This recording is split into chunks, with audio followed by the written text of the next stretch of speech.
Commander Veltharn Uxer stood on the bridge of the warship Cindering Talon and looked at the empty black in front of him. He had expected fire. He had expected human ships lined up in rows, weapons hot, ready to die for their small blue world. Instead, there was nothing. Just stars and the quiet hum of his own fleet moving forward. "Report," he said. His voice was flat, but his claws tapped once against the arm of his chair. That was the only sign that something felt wrong to him. "Sensors show no enemy ships, Commander," said Officer Dressa, the young tactical officer standing near the main screen. "No fleet, no defense platforms, no mines, nothing." "That is not possible," said Veltharn. "The humans knew we were coming. Our scouts told them 40 days ago. A species does not simply give up its home world without a fight." Behind him, the bridge crew stayed quiet. Nobody wanted to be the one to say something foolish in front of the commander. The Croth Dominion did not send fleets on quiet missions. It sent fleets to conquer. And Veltharn Uxer had conquered 11 worlds in his long career. He did not like surprises, and this silence was the biggest surprise of his life. The fleet behind him was massive. 200 warships built from the strongest metal in Croth space, filled with soldiers ready to take the third planet from a small yellow star.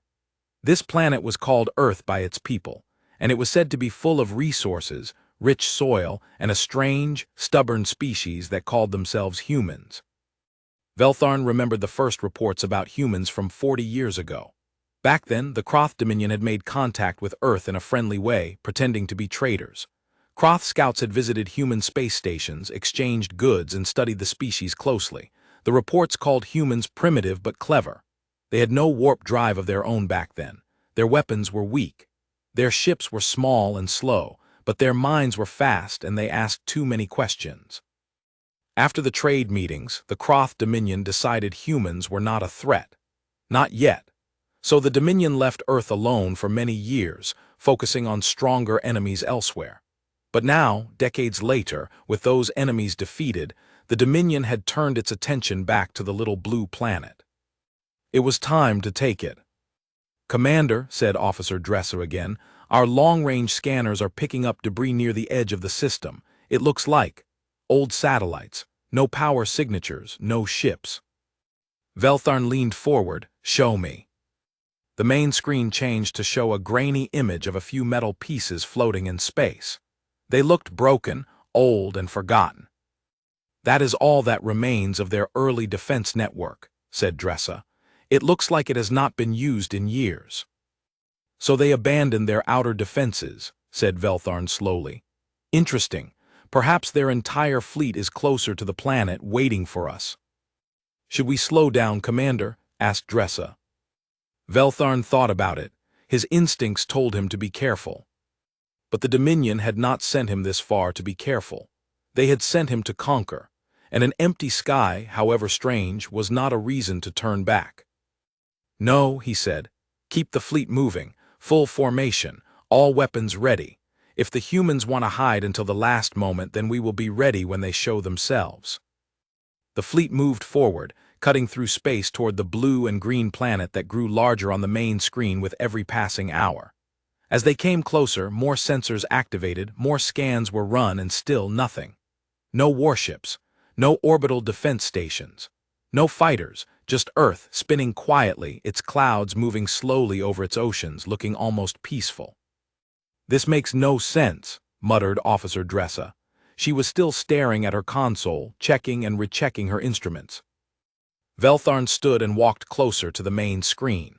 Behind him, the bridge crew watched him carefully.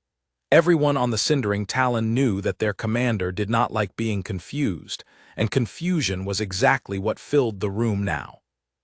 "Perhaps they know they cannot win," said Officer Bresk, an older soldier who had served with Veltharn for many campaigns.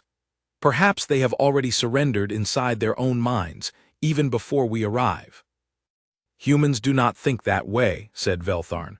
"I studied the old reports myself. They are stubborn. They do not give up easily. This feels wrong." He turned to his communications officer. "Try to open a channel to the planet. Let us see if they wish to speak before this begins." "Yes, Commander," The officer worked quickly at her console. A long minute passed, then another. No response, she said finally. Not even an automated signal. It is like nobody is listening. Veltharn's claws tapped the arm of his chair again, faster this time. Keep trying. Someone down there must be watching us arrive. No civilization ignores an invading fleet. The fleet continued closer. Soon, they would enter orbit range. Soon, if there were any defenses at all, they would appear. Veltharn ordered the fleet into a wide formation, spreading his warships out so that no single attack could destroy too many at once. It was standard practice, something he had done 100 times before. But this time, doing it felt strange, like preparing for a fight that refused to start. "Commander," said Dressa suddenly, her voice tight, "I am picking up something odd in the engine readings of the Endless Storm." The Endless Storm was one of the escort cruisers, flying near the edge of the formation. Veltharn turned toward the screen. "What kind of odds?" "The reactor is fluctuating, small changes in power output, nothing dangerous yet, but it is not normal." "Order them to run a diagnostic," said Veltharn. A moment later, the reply came back through the comm channel from the Endless Storm's captain. "Commander, our diagnostic systems show everything is normal. But the readings on the bridge display something different. We do not understand it." Veltharn frowned. Machines did not lie to each other and disagree like that. Either the diagnostic was wrong, or the display was wrong, or something else was happening that nobody understood yet. "Watch it closely," he said. "Report any further changes." The fleet kept moving. Minutes passed in silence, broken only by the soft beeping of instruments and the low hum of the ship's systems. Veltharn stood at the front of the bridge, staring at the image of Earth on the screen. It looked so calm, so quiet. It did not look like a planet about to be conquered. It looked like a planet that was waiting. "Commander," said Officer Brest quietly, "I do not like this." "Neither do I," said Veltharn. "But we are Kroth. We do not turn back because a place feels strange. We continue the mission." He said the words with confidence, but inside, a small doubt had begun to grow. He had fought in many wars. He had seen enemies use tricks, traps, and clever plans. But he had never seen an enemy do nothing at all. Doing nothing was its own kind of strange weapon because it left him guessing, and guessing made him uneasy. 2 hours later, the fleet reached the edge of Earth's orbit. Still, no ships appeared. No weapons fired. No voices answered their calls.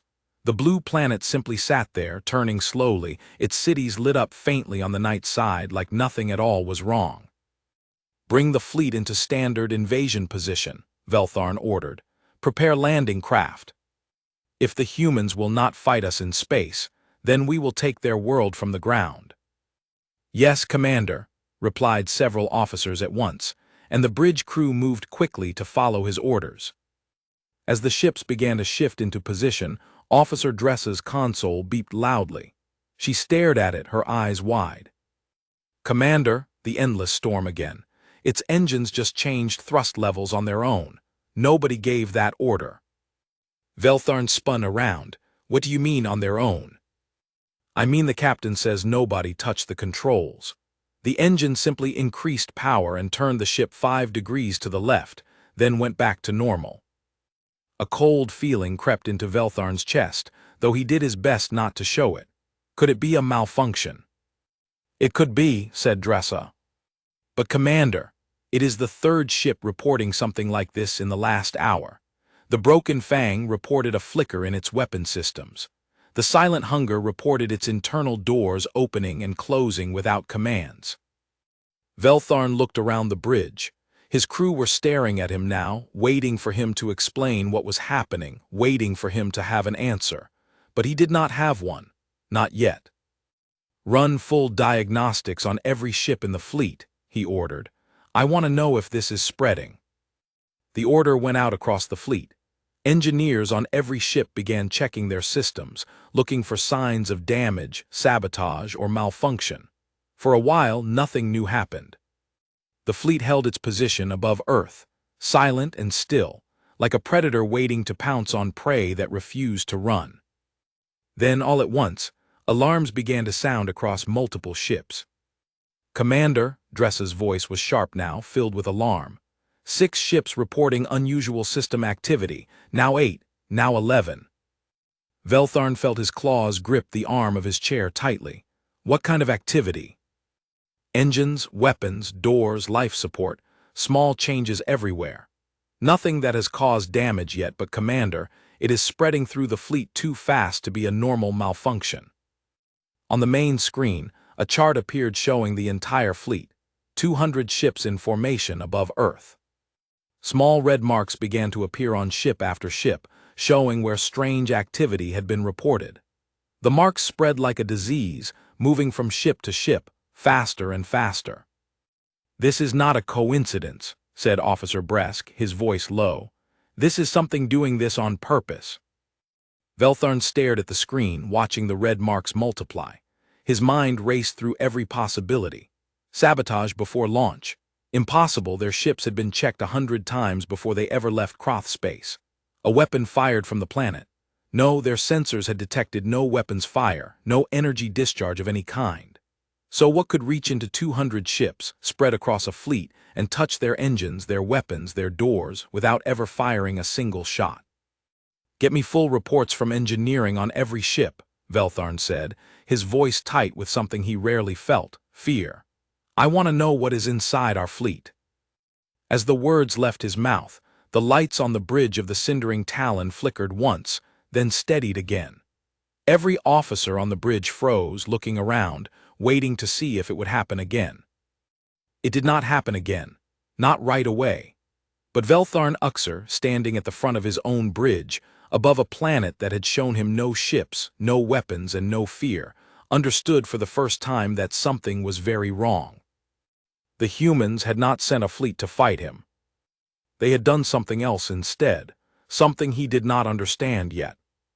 And as the silent planet turned below him, Veltharn began to wonder, for the first time in his long career, if he had already lost this war before it had even begun.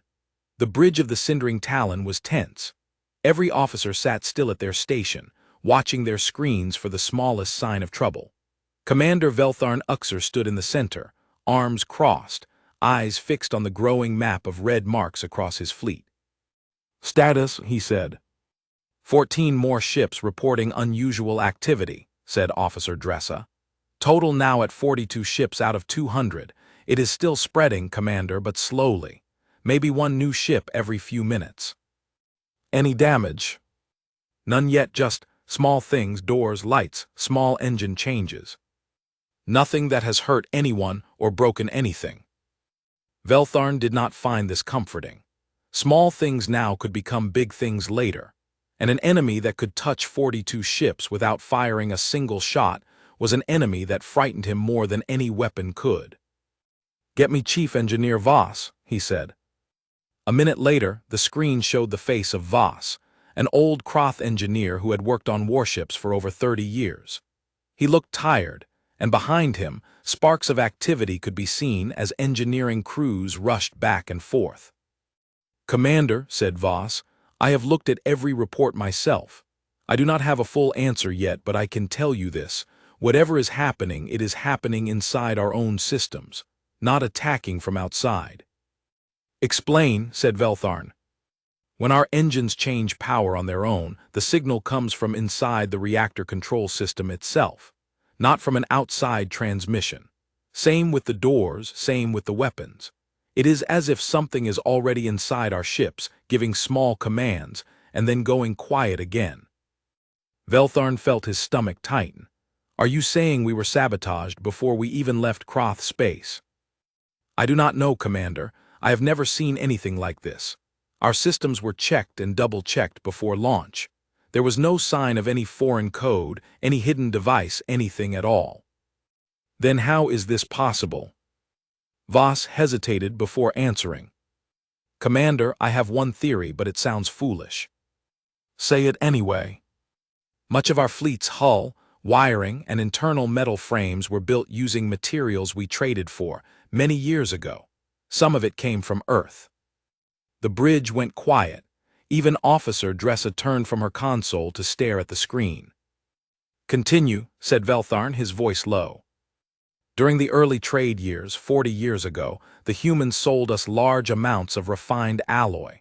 It was cheap, strong, and easy to shape. Our shipbuilders liked it so much that they used it in almost every new ship built after that time, including much of this fleet. If there is something hidden inside that metal, some kind of technology we cannot detect with normal scans, it could explain why the problem is spreading through so many ships at once, and why it started from inside our own systems instead of outside. Veltharn stared at the screen for a long moment. He remembered the trade meetings from long ago, remembered how eager the human merchants had seemed to sell their metal cheaply. At the time, it had seemed like good fortune. Now, it felt like something else entirely. Run every scan you have on that alloy, Veltharn said. I want to know if there is anything hidden inside it, no matter how small. Yes, Commander, it will take time. That metal has been part of our ships for decades. Finding something hidden inside it, if it is even there, will not be easy. The screen went dark as Voss ended the call to get back to work. Veltharn turned back to the main screen, where the map of red marks continued to grow, slowly but steadily. Commander, said Officer Bresk, stepping closer, if the humans truly hid something inside the metal they sold us, then this has been planned for 40 years. I know, said Veltharn quietly. That is not the plan of a primitive species, said Bresk. That is the plan of a species that understood exactly what we were, and exactly what we would do long before we understood them. Veltharn did not answer right away. He thought back to every report he had ever read about humans, reports that called them primitive, reports that called them weak, reports that said their ships were slow and their weapons were simple. All of those reports had been written by people who saw humans as they were 40 years ago, not as they might have become since then. Order the fleet to hold position, Veltharn said finally. No landing craft will launch until we understand what is happening to our ships. Yes, Commander, said Dressa, relaying the order. More time passed. The number of affected ships climbed slowly. 50, 60, 70. Still, nothing broke. Still, nobody was hurt. It was as if whatever was inside the fleet was simply testing itself, moving slowly, carefully, like a hand slowly closing around something before deciding whether to squeeze. Then, without warning, every screen on the bridge of the cindering Talon went black. For a moment there was total silence. Then the screens flickered back to life, but they did not show the normal fleet display. Instead, they showed a single line of text, written in the Kroth language, though the way the letters were formed looked slightly unusual, as if written by something that had learned the language recently. The text said, "We are not attacking you, we are only listening. Please remain calm." The bridge crew stared at the message in stunned silence. Veltharn felt every eye on the bridge turned toward him, waiting for an order, waiting for an explanation, waiting for anything at all. "Trace that message," Veltharn said, his voice steady despite the storm inside him. "Find out where it came from." "Commander," said the communications officer, her hands shaking slightly as she worked, "it did not come from outside the ship. It came from inside our own display system. There is no outside signal at all." "That is not possible," said Bresk. "I know," said the officer, "but that is what the logs show." Veltharn stepped closer to the main screen, reading the message again. "We are not attacking you. We are only listening. Please remain calm." Such calm words, and yet they filled him with more dread than any battle cry ever had. An enemy that shouted threats was predictable. An enemy that spoke softly from inside your own ship while your engines quietly obeyed its will was something far more dangerous. "Send a message back," Veltharn ordered. "Tell them, this is Fleet Commander Veltharn Uxer of the Kroth Dominion. Identify yourselves or face the consequences." The communications officer typed the message and sent it through the same strange channel the first message had come from. They waited. 10 seconds, 20, 30. Then new text appeared on the screen. "We understand you are afraid. That is not our intention. We are called humans. You have visited our system before, many years ago, though it seems your memory of what you found here is not accurate. We would like to speak with you, Commander Uxor, if you are willing to listen. Veltharn's claws dug into his own arm without him noticing. Around him, his crew watched, frozen, waiting for his decision. "Open a full communication channel," he said at last. "Let us hear what they have to say." A moment later, a new voice came through the bridge speakers. It was calm, clear, and strangely gentle, not what Veltharn had expected from the leader of a species he had once dismissed as primitive. "Commander Uxor," said the voice, "my name is Director Amara Chen. I speak on behalf of the people of Earth and the wider human alliance. I understand you have come here with a fleet of 200 warships, intending to invade our world." "That is correct," said Veltharn, forcing his voice to remain steady. "And I understand that you have somehow placed something inside my fleet, something that is controlling parts of my ships without my permission. I demand that you remove it immediately." There was a pause before the voice answered. "Commander, I understand this is frightening for you. Let me explain plainly so there is no confusion. 40 years ago, when your people first visited us, you saw a species without warp drive, without strong weapons, and without a unified defense force. You judged us weak, and you left us alone because you believed we posed no threat and were not worth conquering yet. You were partly right. We had no way to fight a war against a species as advanced as yours." "Then how do you explain what is happening to my fleet right now?" Veltharn asked. "Because," said the voice, "we decided long ago that we would never win a war by building bigger guns than you. So instead, we built something else. When your merchants came to buy metal from us, we sold it gladly, because we knew, one day, your people might use that same metal to build the ships that would come to conquer us. We embedded something very small, very quiet, and very patient into that metal. Something that could wait for decades if it had to, doing nothing at all, until the day it was needed." Veltharn felt the blood drain from his face, though his crew could not see it beneath his hard skin. "You are saying our own fleet was built as a trap before it was ever built?" "Yes, Commander," said the voice. "Not a trap meant to kill you. A trap meant to stop you without a single shot being fired, without a single life being lost on either side if we can help it. We do not wish for war, we never have. But we also do not wish to be conquered. So we prepared, quietly, patiently, for a day we hoped would never come." Silence filled the bridge. Veltharn stared at the main screen, at the calm text still glowing above the fleet display, at the slowly growing number of ships showing strange activity. 91 now, nearly half his fleet. "What do you intend to do with my ships?" he asked finally. "That," said the voice of Director Amara Chen, "depends entirely on what you intend to do next, Commander Uxor. We would prefer to talk, but we are also prepared, if we must, to make sure your fleet cannot harm a single person on our world. The choice of how this ends is still yours to make." Veltharn looked around at his silent crew, at the flickering lights, at the strange calm words glowing on every screen, and understood, with a cold and heavy certainty, that the war he had come to fight had already been decided long before his ships ever left Kroth space. The only question left was how it would end. Veltharn Uxor sat alone in his private quarters aboard the cindering Talon, staring at a small metal panel on the wall. It was part of the ship's inner frame, plain and gray, nothing special to look at. And yet, somewhere inside that metal, and inside thousands of pieces just like it across his entire fleet, something built by humans was quietly waiting, watching, and listening. He had asked for a short break from the bridge to think, and his officers had allowed it, though he could feel their nervous eyes following him as he walked away. A commander was supposed to have answers. Right now, he had none. A soft chime came from the wall panel near his door. "Commander," said the voice of Director Amara Chen, calm as before, "may I speak with you again?" Veltharn straightened in his chair. "You can hear me even here." "We can hear signals passing through your ship systems, yes. We are not watching you personally, Commander. We do not listen to private conversations that do not involve your fleet's operations. I only wish to check if you were ready to continue our discussion." Veltharn rubbed his face with one clawed hand.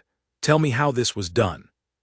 I want to understand before I decide anything." "That is fair," said the voice. I will explain as clearly as I can.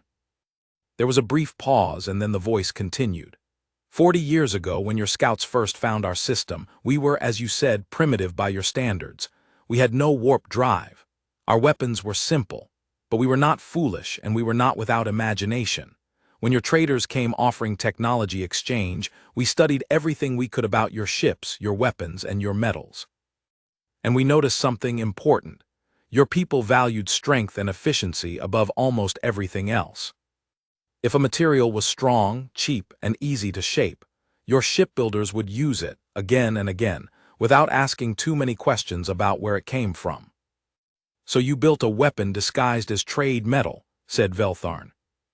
Not exactly a weapon, said the voice. At first it was barely more than dust, tiny threads of engineered material, smaller than anything your scanners of that time could detect, woven directly into the structure of the alloy itself. On their own, those threads did nothing. They held no weapons, carried no dangerous energy, and caused no harm.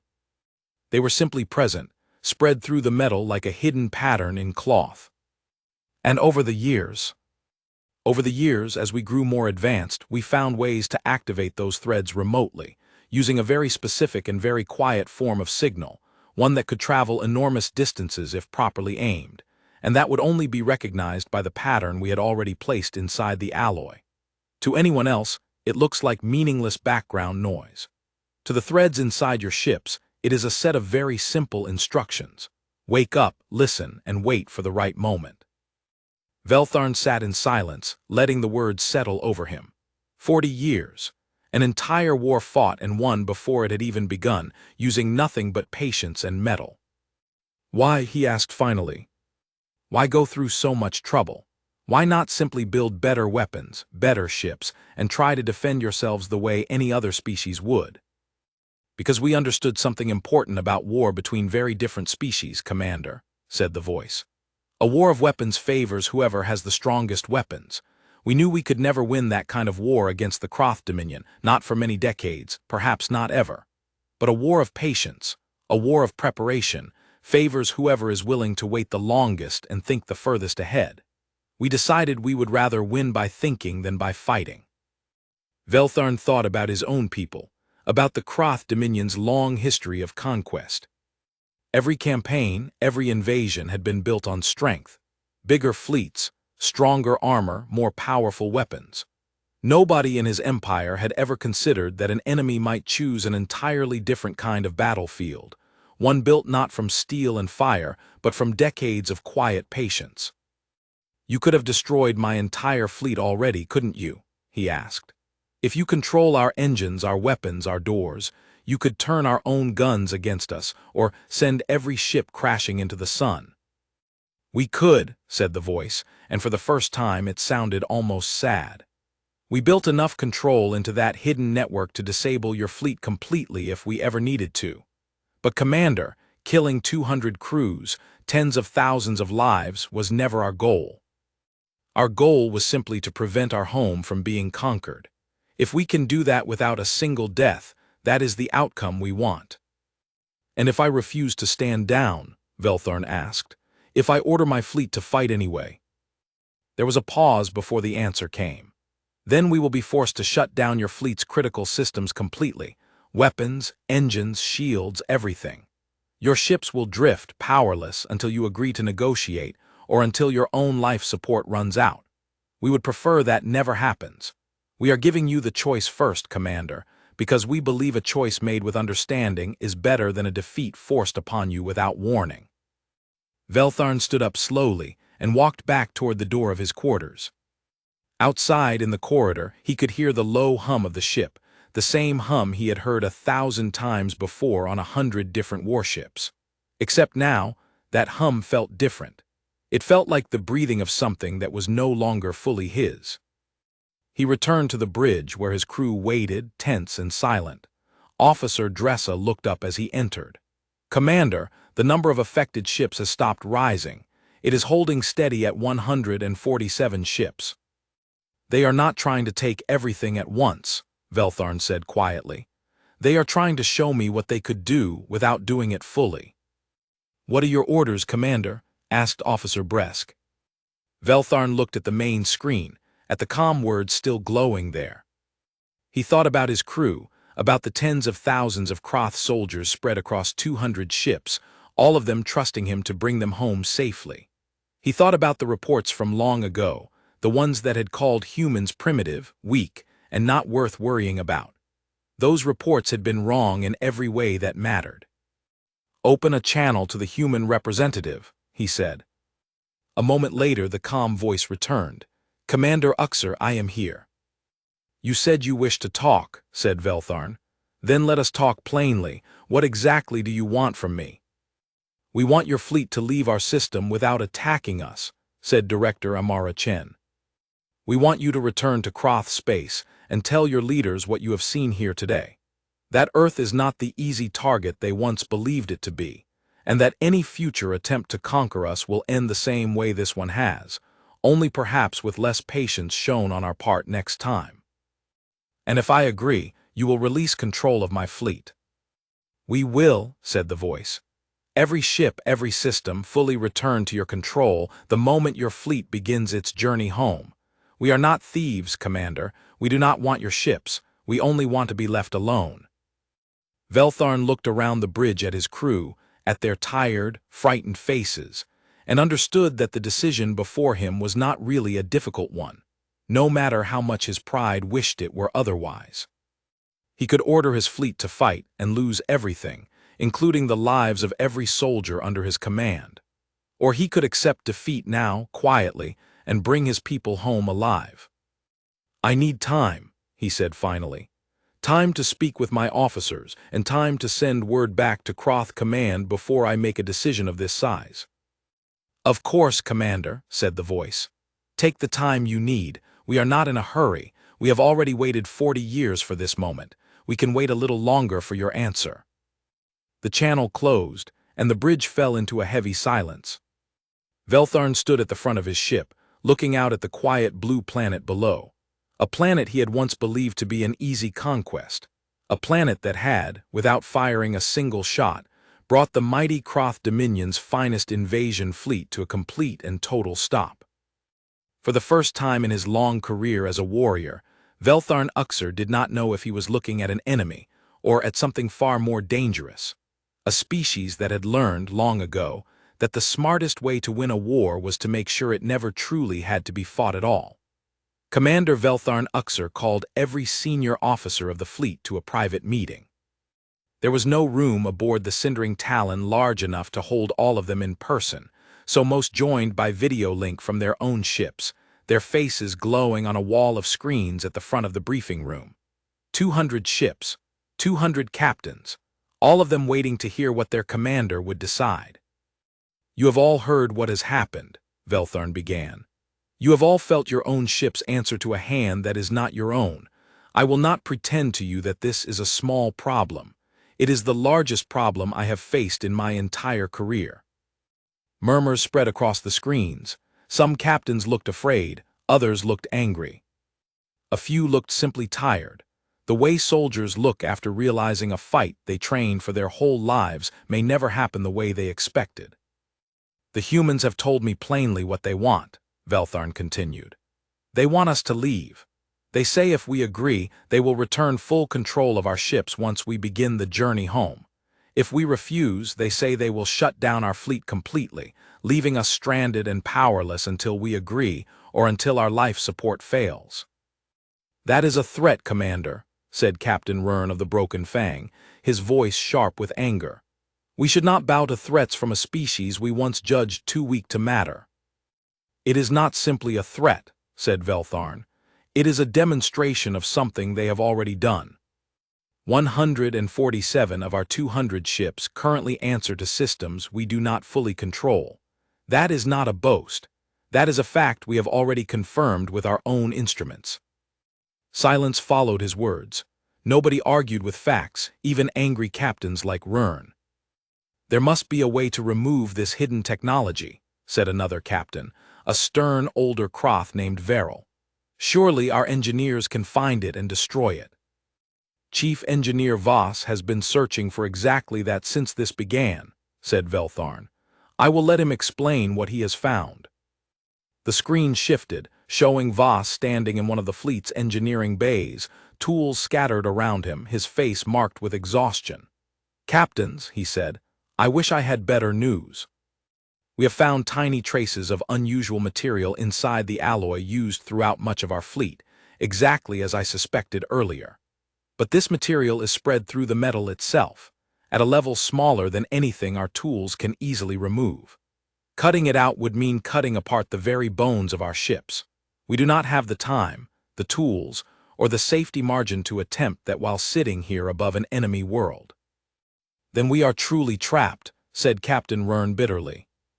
"Not trapped," said Veltharn.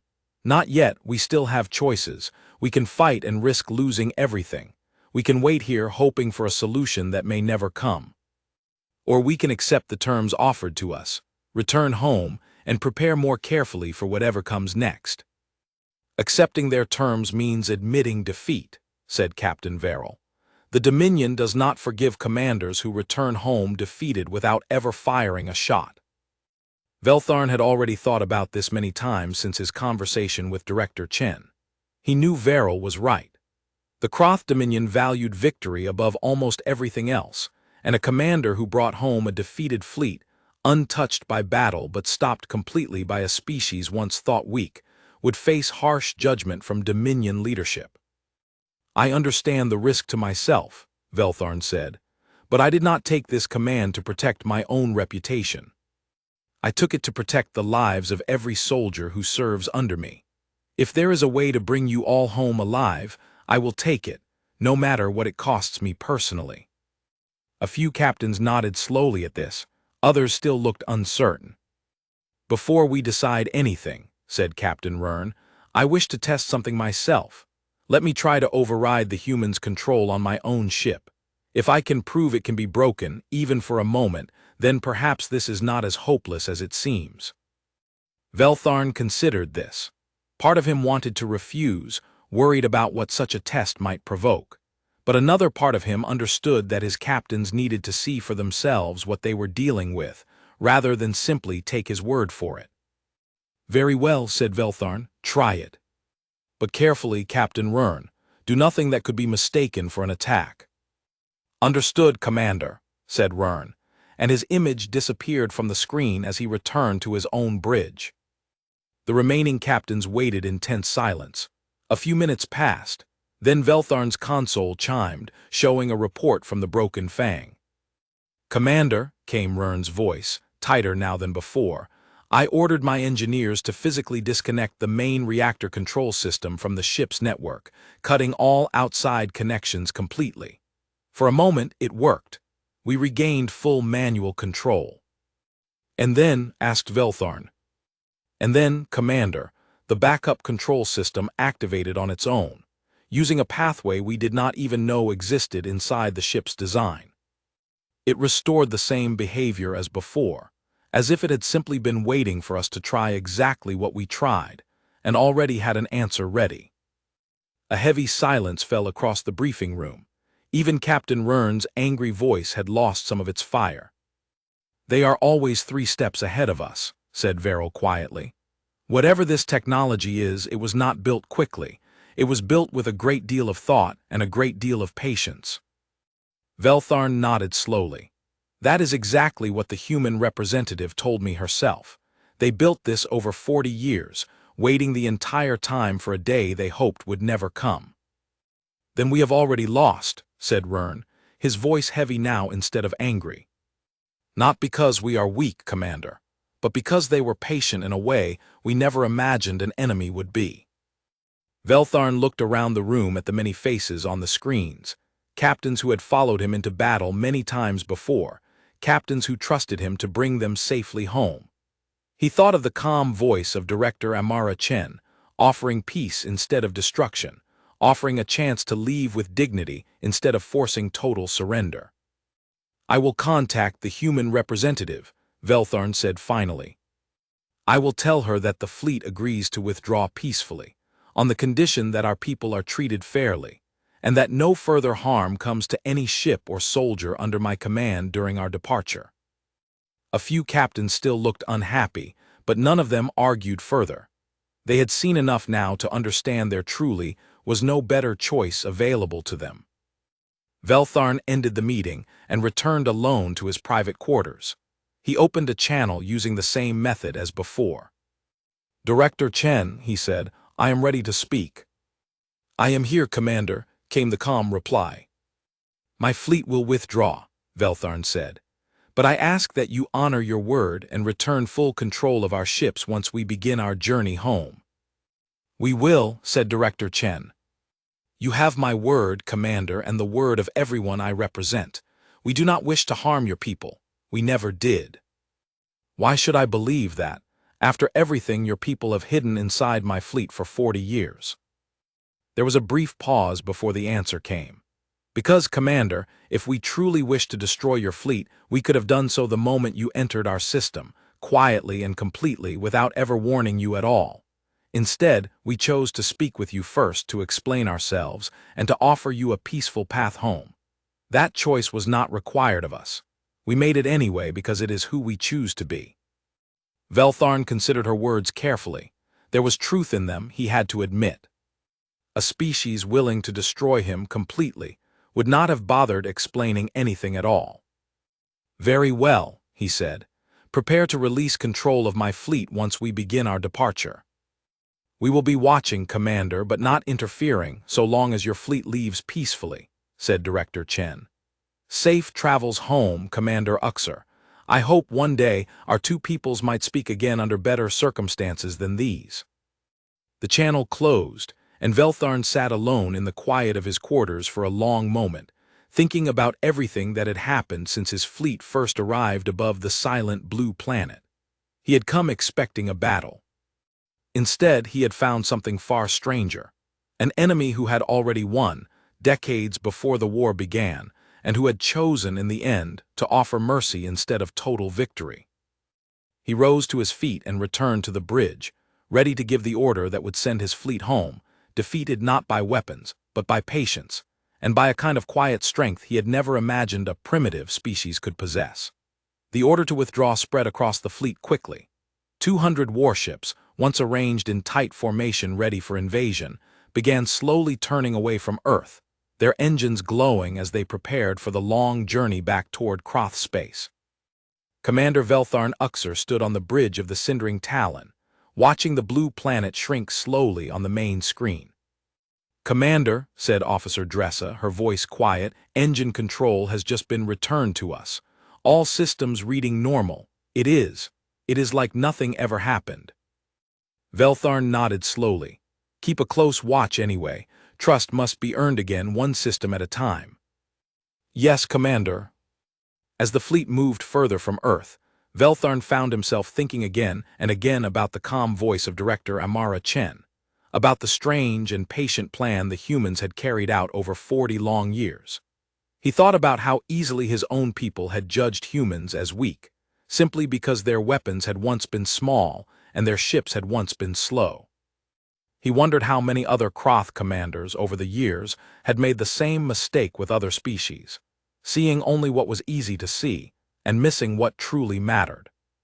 3 days into the journey home, Veltharn requested one final conversation with Director Chen before the fleet moved beyond the range of her signal.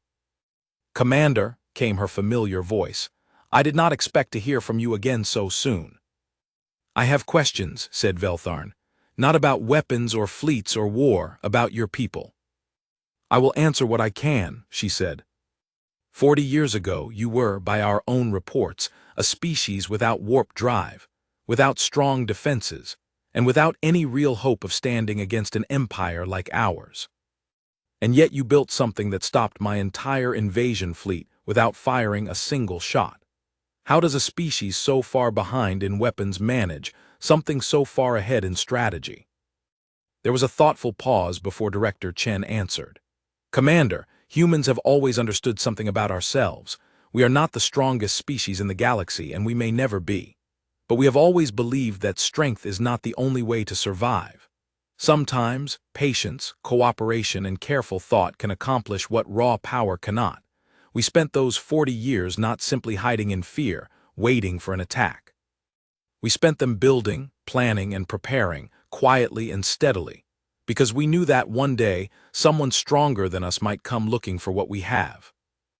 And if we had never come at all, asked Veltharn, what would have become of this hidden technology inside our fleet? It would have remained dormant, harmless, doing nothing at all, said Director Chen. We never intended to use it as a weapon of aggression, only as a shield of last resort. We would have been happy, Commander, if this day had never come, and if our system had simply been left in peace forever. Veltharn considered this for a long moment. You do not sound like an enemy, Director Chen. We are not your enemy, Commander, unless you make us one, she replied. We would much rather be your neighbor, trading ideas and resources peacefully, than spend generations locked in fear of one another. But we will always defend our home, using whatever means we have, however long it takes to prepare them. I will carry that message back to my leaders, Veltharn said, though I do not know how they will receive it. That is all we can ask, Commander. A message carried honestly is worth more than 100 threats shouted loudly. The channel closed for the final time as the fleet moved beyond communication range, and Veltharn returned to his duties, preparing his report for Kroth Dominion Command. He knew the coming months would not be easy. Explaining a bloodless defeat to leaders who valued conquest above almost everything else would test him in ways that no battle ever had. Weeks later, back within Kroth space, Veltharn stood before the High Council of the Dominion, delivering his report in person. The council chamber was cold and silent, filled with powerful leaders who had built their reputations on victories, not retreats. You are telling us, said one council member, her voice sharp with disbelief, that a species we once dismissed as primitive managed to disable nearly your entire fleet, using nothing but hidden material inside metal we ourselves purchased from them decades ago. That is correct, said Veltharn steadily. And I believe, with respect, that this should serve as a warning to us, not simply an embarrassment to be buried and forgotten. The humans did not defeat us with bigger guns or faster ships. They defeated us with patience, planning, and a willingness to think many decades ahead of their enemies. That is a far more dangerous trait in a species than any single weapon could ever be. Murmurs spread through the council chamber. Some members looked doubtful, others looked thoughtful, weighing his words carefully. What do you suggest we do, Commander? Asked the council's eldest member, an ancient Kroth leader named Grand Elder Threx, who had led the Dominion through many wars. I suggest, said Veltharn, that we do not attempt to conquer Earth again, not through force, at least not for a very long time. Instead, I suggest we open honest talks with them. A species willing to spend 40 years quietly preparing a peaceful defense rather than 40 years building weapons of attack is a species worth understanding, not simply worth fearing or destroying. The chamber fell silent as the council members considered his words. It was rare for a defeated commander to suggest peace rather than revenge, rarer still for a council built on centuries of conquest to seriously consider it. But Veltharn's report, backed by clear evidence from his engineers and confirmed by every captain in his fleet, was impossible to simply dismiss. In the months that followed, the Kroth Dominion sent no new invasion fleets toward Earth. Instead, quiet diplomatic messages began passing between the two civilizations, carefully worded, testing the possibility of peaceful relations after decades of misunderstanding on both sides. It was slow. It was cautious. Neither side fully trusted the other yet. But it was a beginning, built not on fear, but on the small, careful hope that two very different species might one day find a way to live without war between them. On Earth, Director Amara Chen stood in a quiet control room, watching a report about the growing diplomatic talks with the Kroth Dominion. Beside her stood a young engineer, one of the many who had helped maintain the hidden network embedded across countless traded materials over the decades. Do you think it will hold? The young engineer asked. The peace, I mean. I do not know, said Director Chen honestly. But I know this. We built something that gave us a choice instead of forcing us into a corner, a choice to defend ourselves without destroying anyone, a choice to offer peace even after being invaded. That choice matters no matter what happens next. 40 years of hidden work, said the engineer, shaking her head slowly. Also that one day, we might simply be given the chance to talk instead of fight. That is exactly why we did it, said Director Chen, watching the stars slowly appear on the darkening screen above them. Not to win a war through force, but to make sure a war never truly needed to happen at all. Humanity has never needed the biggest fleet in the galaxy to protect itself. It only ever needed enough patience, enough cleverness, and enough care for one another to make sure that when the moment finally came, we would already be ready, quietly, calmly, and without a single shot fired. Far above Earth, the last quiet stars of another peaceful night continued turning slowly overhead, watching over a small blue world that had once again proven, without ever raising a single weapon, that the greatest strength any people could hold was not found in the size of their fleet, but in the patience of their planning and the strength of their will to protect what they loved. And so, the story of the alien fleet that saw no human ships came to an end, not with fire and destruction, but with a quiet lesson carried home across the stars. That sometimes, the deepest victories are won not on the day of battle, but in all the patient years that come long before it. The end.